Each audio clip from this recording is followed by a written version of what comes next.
առաջ իշխանական պատգամավորն էր Ճեպազույց տալիս եւ խոսելով Ռոբերտ Քոչարյանի մասին, ասում մեզանից ժողովուրդն է պահանջել եւ այս ամեն ինչը անգամ ուշացած է, թեև Նիկոլ Փաշինյանը 2018-ից սկսած է խոսել դրա մասին, բայց միայն հիմա է իրավապահ համակարգը գործի անցել եւ ժողովրդից հասումն է սա, այսպես ասած, որ Ռոբերտ Քոչարյանին բանտարկեն կամ ունեզրկեն, ինչպես հայտարարել է Արժանյոնից։ Գիտեք, ես սրա մասին նույն այնօրն էլ ասացի։ Ես իսկապես հավատում եմ, որ ժողովրդի մի մաս այդ պահանջը կարա ունենա, ու նաև այդ պահանջը ունի բացատրություն, թե ինչից է նաև այդ պահանջը ձևավորվել։ Այդ պահանջի մեջ ինչքան մասնաօբյեկտիվ, ինչքան նա սուբյեկտիվ, ինչքան նա այն նեգատիվը, որ տարիներ շարունակ գեներացրել են, սա ինչքան մասնաօբյեկտիվորեն, ինչքան մասնա ստի վրա։ Այսինքն այստեղ տարբեր պահանջներ կարա լինի։ Ու ասում եմ, մի հատ լուրջ մասը մեր ժողովրդի նաև պահանջ ունի մեզնից։ Դուք շատ լավ գիտեք լրագրողներդ ինչ պահանջ ունեն, որ մենք ինչ պետք է անենք իրանց հետ։ Տարբեր պահանջներ կարա ժողովրդի մոտ ձևավորվի, օբյեկտիվ, սուբյեկտիվ, բայց երկիրը, եթե ժողովուրդը հավաքվում է, որոշում է, որ ունենում է սահմանադրություն, ապրում է ընդհանուր ինչ-որ օրենքներով, սա մենք չենք կարող ամեն անգամ, որտեղ պետք է այդ օրենքը ծռել ի օգուտ ինչ-որ մի կողմի, ասել դե ժողովուրդը ամեն ինչ այսպես ոնց են ասում, ամենամեծ սրիկայությունները արվում են ժողովրդի ամեն ինչ, չէ՞։ Ամեն տեղ, որտեղ դու պետք է օրենք խախտես, օրենք թեքես, ասես դե ժողովուրդն ասում, այդպես չի լինում։ Ժողովուրդ կա վերջի վերջո օրենք, կա սահմանադրություն, կա քրեական օրենսգիրք։ Եթե մենք այդ ամեն ինչը պետք է դնենք մի կողմ, այն սրիկայությունները, ապօրինությունները արվեն ժողովրդի անունից, սա արդեն երկիր չի։ Քոչարյանը Factor TV-ի հետ հարցազրույցում հնարավոր համարեց, որ գլխավոր դատախազը կգա ձեր հետևից։ Ես ընդհանուր ոչինչ չեմ բացառում, բայց ես շատ կուզենամ թող գան ու այստեղ գոնե այն ինչը հիմա քիչ առաջ է ասում, նախաքննական գաղտնիքի դա կարողանում պահեն, այստեղ արդեն երբ որ գա չեն կարողանալու պահել։ Ես շատ ուրախ կլինեմ, թող գան ու այդ հարցերը տանք ու բոլորի համար թող ակնհայտ լինի, ինչքան փուչ ու դատարկ է այս ամեն ինչը։ Պարոն Քոչարյան, այսինքն դուք կտրականապես, այսպես ասած, հերքում եք, որ դուք ապօրինի ծագում ունեցող որևէ ներողություն հարցս ավարտեմ, գույք ունեք, որովհետև Արդարադատության նախարարն էլ հարցազրույցներից մեկում վերջերս տրված, ասում է, դե որևէ անձ իհարկե չի ընդունելու, որ ինքը ապօրինի ծագում ունեցող գույք ունի, երեկ էլ Նիկոլ Փաշինյանը ամբիոնից թվարկում էր, օրինակ ասում էր Orange Fitness-ը ժամանակին եղել է պետական գույք, դուք մասնավորեցրել եք, դարձել եք Orange Fitness Ավանում գտնվող տարածքի աններողություն Play-City-ին, դարձրել եք էլի մասնավոր, դրանցում են ձեզ մեղադրում, հիմա դուք ապօրինի ոչինչ չունեք։ Մենք ապօրինի ոչինչ չունենք, ես սրա մասին ասել եմ, բազմիցս եմ ասել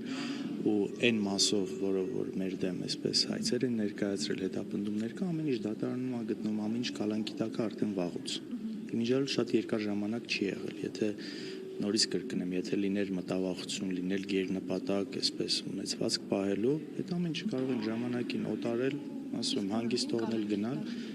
ամեն ինչ մեծ հաշվով, ամեն ինչ, ինչի մեջ մենք ունենք մասնակցություն, այդ ամեն ինչ այդ ապօրինի գույքով բանի տակ է, այսինքն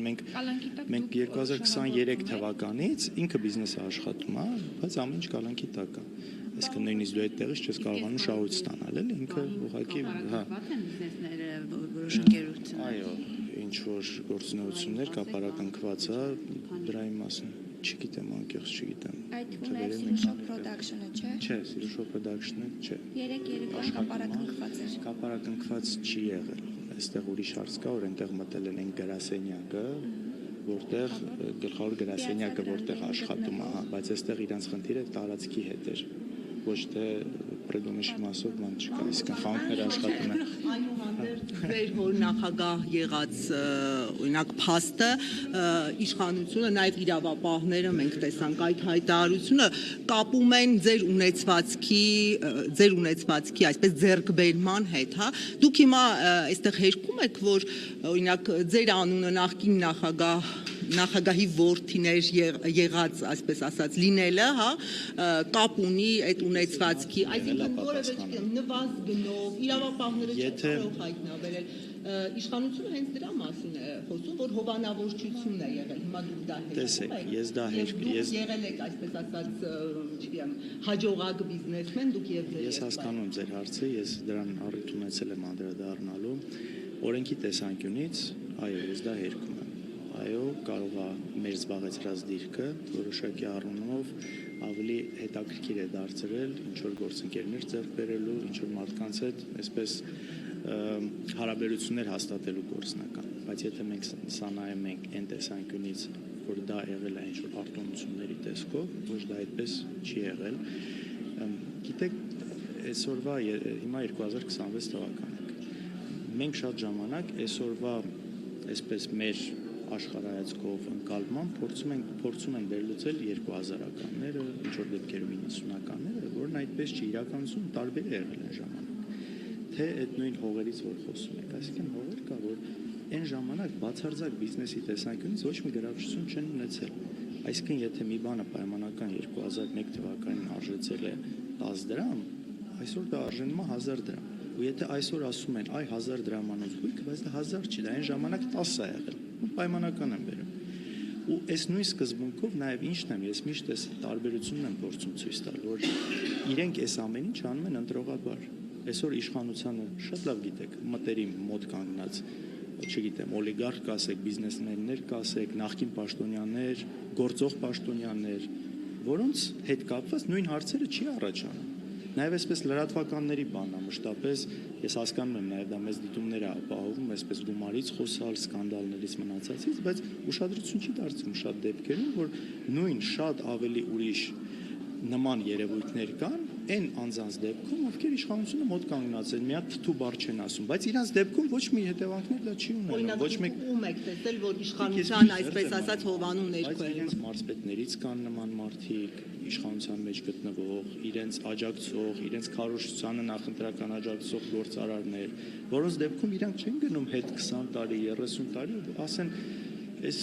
օրինակ այս գույքը ձեռքես բերել ես քանով, ոնց է այդպես ստացվել, ինչի արդյունքում ա եղել, բազմաթիվ են նման դեպքեր, իսկապես բազմաթիվ են։ Նույն այն մարդիկ, ովքեր այսօր իշխանության են։ Հիշում եք ինչ անուններ էին տալիս մինչև 2018 թիվը։ Փորձեք նայեք, քանիսն են որ տեղավորվել են, քանիսն են այնպես որ այս ամեն ինչը նույնիսկ եթե ինչ որտեղ իրավական գործընթաց է, սա կիրառվում է ընտրողաբար, սելեկտիվ։